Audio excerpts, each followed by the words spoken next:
خدا کی قسم تمہاری ہر دعا قبول ہوگی۔ رسول صلی اللہ علیہ وسلم نے فرمایا 3 بار یہ الفاظ پڑھ کر دعا مانگو، اسی وقت اللہ کا جواب آئے گا۔ میں نے تمہارا کام کر دیا۔ وہ الفاظ یہ ہیں: بسم اللہ الرحمن الرحیم۔ کون کہتا ہے کہ اس کی دعا قبول نہیں ہوتی؟ ناظرین، دعا تو قبول ہوتی ہے، لیکن اس کو قبول کروانے کے بھی کچھ طریقے ہوتے ہیں، کچھ اصول ہوتے ہیں۔ آپ کو آج ایک ایسا عمل بتائیں گے جس سے انشاءاللہ آپ کی دعا ضرور قبول ہوگی انشاءاللہ، اور آپ اپنی آنکھوں سے دیکھیں گے کہ جو کہتا ہے کہ میری دعا قبول نہیں ہوتی، انشاءاللہ جو اس طریقے سے دعا مانگے گا اس کی دعا اللہ ضرور قبول فرمائے گا۔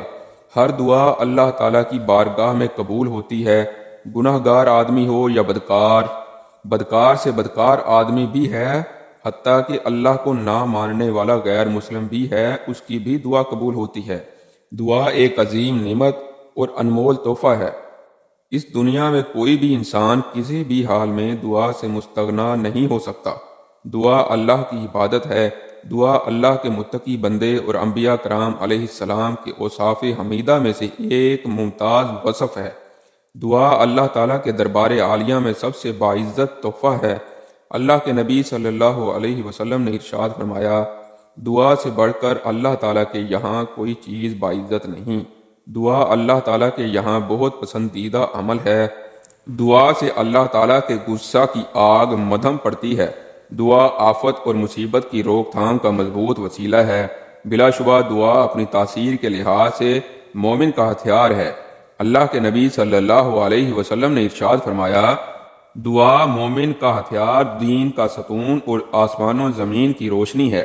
اللہ نے اپنے بندوں کو دعا کی تاکید کی ہے، اس کی قبولیت کا وعدہ کیا ہے۔ اللہ تعالیٰ نے قرآن مجید میں صاف صاف اعلان کیا ہے، ترجمہ: جب میرے بندے میرے بارے میں دریافت کریں تو میں قریب ہوں، دعا کرنے والا جب مجھ سے مانگتا ہے تو میں اس کی دعا قبول کرتا ہوں۔ یقیناً یہ اللہ تعالیٰ کا فضل اور کرم ہی ہے کہ بندوں کے ہر عمل سے بے نیازی کے باوجود وہ اپنے حصے مانگنے کا حکم کرتا ہے۔ اے لوگو، تم اللہ تعالیٰ کے محتاج ہو اور اللہ تعالیٰ بے نیاز بڑی تعریف والا ہے۔ سورہ فاطر میں اللہ تعالیٰ نے ارشاد فرمایا، اللہ تعالیٰ بے نیاز ہے اور تم محتاج ہو۔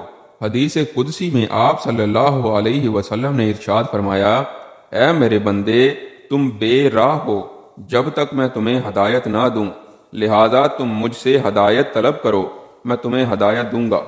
ناظرین، دعا کی قبولیت کی کیا علامت ہے کہ جس سے ہمیں معلوم ہو سکے کہ ہماری دعا اللہ تعالیٰ کی بارگاہ میں قبول ہو چکی ہے؟ جب آدمی عاجزی و انکساری کے ساتھ دل سے دعا کرتا ہے، اگر کوئی چیز قبولیت دعا کے لیے مانے نہ ہو تو اس کو 3 چیزوں میں سے کوئی ایک ضرور ملتی ہے۔ یا تو اس کی مانگی ہوئی مراد پوری کر دی جاتی ہے، یا اس سے کوئی پیش آنے والی مصیبت ہٹا دی جاتی ہے، یا پھر آخرت میں اس کا کوئی اور بدل متعین کر دیا جاتا ہے جو اس کو آخرت میں عطا کیا جائے گا۔ کیا ایسا کوئی مخصوص طریقہ ہے جس سے اللہ تعالیٰ دعا جلد قبول کر لیتے ہیں؟ روز جمعہ میں اذان کے بعد، اذان و اقامت کے درمیان، فرض نمازوں کے بعد، آب زمزم پینے کے وقت اور بیت اللہ پر نظر پڑنے کے وقت میں دعائیں عموماً قبول کی جاتی ہیں، اور ان کے علاوہ بہت سے مواقع اور مقامات پر دعائیں قبول کی جاتی ہیں۔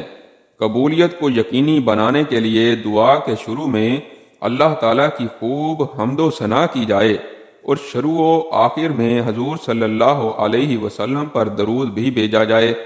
حضور صلی اللہ علیہ وسلم کے پاس ایک صحابی آئے، یا رسول اللہ صلی اللہ علیہ وسلم، میرا ایک پڑوسی ہے، اس کی کھجور ٹیڑھی ہو کر میرے گھر میں آ گئی ہے، چند اس کی شاخیں ہیں، اس پر جب پھل لگتا ہے اور ٹوٹ کر گرتا ہے تو میرے بچے اٹھا لیتے ہیں، ہم غریب ہیں، تو وہ بھاگتا ہوا آتا ہے اور آ کر میرے بچوں کے منہ سے کھجور کو نکال لیتا ہے۔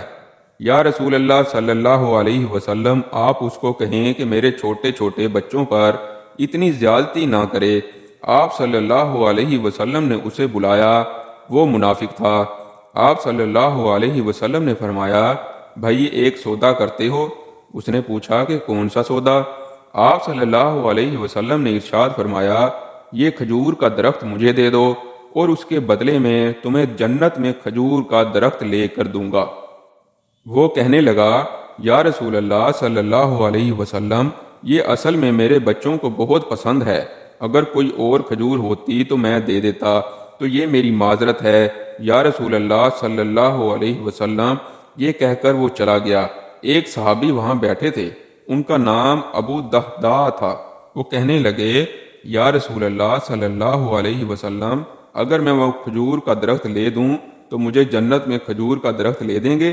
آپ صلی اللہ علیہ وسلم نے فرمایا کہ ہاں، تو مجھے یہ درخت لے دے، اس کے بدلے میں تمہیں جنت میں کھجور کا درخت لے دوں گا۔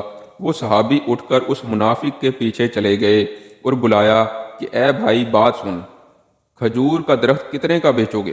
اس نے کہا کہ میں نے اللہ کے نبی صلی اللہ علیہ وسلم کو نہیں دیا، تمہیں کیسے دے دوں؟ انہوں نے کہا، اچھا بھائی، منہ سے بول، کتنے پیسے لوگے؟ تو اس نے جان چھڑانے کے لیے کہا کہ اپنا سارا باغ مجھے دے دے اور یہ ایک کھجور کا درخت لے لے، اور باغ میں 600 کھجور کے درخت ہیں اور یہ کھجور کا درخت کسی اور کو دینا ہے۔ صحابی کہنے لگے کہ پکے ہو تو سودے سے پھرو گے تو نہیں؟ اس نے کہا کہ میں پاگل ہوں کہ میں مکر جاؤں گا، مجھے 600 کھجور کے درخت مل رہے ہیں۔ انہوں نے کہا کہ مجھے منظور ہے، کھجور کا درخت میرا اور سارا باغ تیرا۔ ابو دہداء رضی اللہ تعالی عنہ گئے اور باغ کے باہر کھڑے ہو گئے، اندر بھی داخل نہیں ہوئے، اور جیب میں جو پیسے تھے وہ بھی زمین کے اندر ڈال دیے کہ یہ بھی باغ کی کمائی ہے، اور باغ کا جنت کے بدلے سودا کر دیا۔ اللہ کے نبی صلی اللہ علیہ وسلم سے اور اپنی بیوی کو آواز دی، باہر آؤ، یہ باغ اب ہمارا نہیں ہے، اس باغ کا اللہ کے نبی کے ساتھ سودا کرایا ہوں۔ ناظرین، بیوی نے جب اللہ کے نبی صلی اللہ علیہ وسلم کا نام سنا تو وہ بھی بچوں کو لے کر باغ سے باہر آ گئی اور کہا، تم نے بہت خوبصورت سودا کیا۔ حضرت ابو دہداء اللہ کے نبی کے پاس گئے کہ یا رسول اللہ صلی اللہ علیہ وسلم، میں نے سودا کر لیا ہے۔ فرمایا، ابو دہداء کیسے سودا کیا؟ کہا، یا رسول اللہ صلی اللہ علیہ وسلم، سارا باغ دے دیا اور وہ کھجور کا درخت لے لیا۔ اللہ کے نبی صلی اللہ علیہ وسلم نے فرمایا کہ پھر میرا سودا بھی بدل گیا، اور فرمایا کہ میرے ساتھی، میں اپنی آنکھوں کے سامنے دیکھ رہا ہوں، اللہ نے تیرے لیے جنت میں ایک محل نہیں سینکڑوں محل بنا دیے ہیں، اور ایک باغ نہیں ہزاروں باغ تیرے لیے تیار کر دیے ہیں۔ اور جب حضرت ابو دہداء رضی اللہ تعالی عنہ فوت ہوئے تو اللہ کے نبی صلی اللہ علیہ وسلم نے فرمایا کہ میں اپنی آنکھوں سے دیکھ رہا ہوں 1,00,000 جنت کے کھجور کے درخت ابو دہداء رضی اللہ تعالی عنہ کے جنازے کے اوپر جھکے ہوئے ہیں۔ اللہ تعالیٰ سے دعا ہے کہ اللہ تعالیٰ ہم سب کو 5 وقت کی نماز باجماعت ادا کرنے کی توفیق عطا فرمائے، آمین۔ اگر آپ کو ویڈیو اچھی لگی ہو تو ہمارے چینل کو سبسکرائب کر دیں، شکریہ۔